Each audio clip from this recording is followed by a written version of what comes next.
ಮಕ್ಕಳ ದಿನಾಚರಣೆ 10 ಸಾಲಿನ ಪುಟ್ಟ ಭಾಷಣ.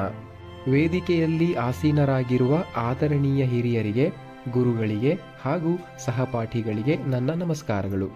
ಮಕ್ಕಳ ದಿನಾಚರಣೆ ಅಥವಾ ಚಿಲ್ಡ್ರನ್ಸ್ ಡೇಯನ್ನು ಪ್ರತಿ ವರ್ಷ ನವೆಂಬರ್ 14ರಂದು ಆಚರಿಸುತ್ತಾ ಬಂದಿದ್ದೇವೆ.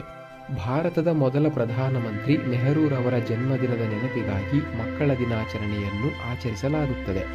ನೆಹರು ಅವರಿಗೆ ಮಕ್ಕಳೆಂದರೆ ಎಲ್ಲಿಲ್ಲದ ಪ್ರೀತಿ ಮತ್ತು ಮಕ್ಕಳಿಗೂ ಸಹ ನೆಹರು ಅವರ ಮೇಲೆ ಪ್ರೀತಿ. ಮಕ್ಕಳು ಹಾಗಾಗಿ ನೆಹರು ಅವರನ್ನು ಪ್ರೀತಿಯಿಂದ ಚಾಚಾ ಎಂದೇ ಕರೆಯುತ್ತಿದ್ದರು. ಈ ದಿನ ದೇಶದ ಎಲ್ಲ ಮಕ್ಕಳಿಗೆ ತಮ್ಮ ಹುಟ್ಟಿದ ಹಬ್ಬದ ಸಂಭ್ರಮವಾದರೆ, ದೊಡ್ಡವರಿಗೆ ತಮ್ಮ ಬಾಲ್ಯದ ದಿನಗಳನ್ನು ಮೆಲುಕು ಹಾಕುವ ಸುಮಧುರ ಕ್ಷಣವಾಗಿದೆ.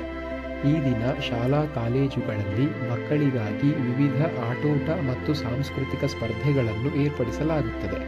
ಇಂದಿನ ಮಕ್ಕಳೇ ನಾಳಿನ ಭಾರತದ ನಿರ್ಮಾತೃಗಳು, ನಾವು ಅವರನ್ನು ಬೆಳೆಸುವ ವಿಧಾನವು ದೇಶದ ಭವಿಷ್ಯವನ್ನು ನಿರ್ಧರಿಸುತ್ತದೆ ಎಂದು ನೆಹರು ಹೇಳುತ್ತಿದ್ದರು. ನೆಹರು ಅವರ ಆಶಯದಂತೆ ಮಕ್ಕಳ ಹಕ್ಕುಗಳ ರಕ್ಷಣೆ, ಒಳ್ಳೆಯ ಶಿಕ್ಷಣ ಸಿಗುವಂತೆ ಜನರಲ್ಲಿ ಜಾಗೃತಿ ಮೂಡಿಸಬೇಕಿದೆ. ಆಗ ಮಕ್ಕಳ ದಿನಾಚರಣೆಗೂ ಒಂದು ಅರ್ಥ ಬರುತ್ತದೆ. ಇಷ್ಟು ಹೇಳುತ್ತಾ ನನ್ನೆರಡು ಮಾತುಗಳನ್ನು ಮುಗಿಸುತ್ತೇನೆ. ಜೈ ಹಿಂದ್, ಜೈ ಭಾರತ ಮಾತೆ.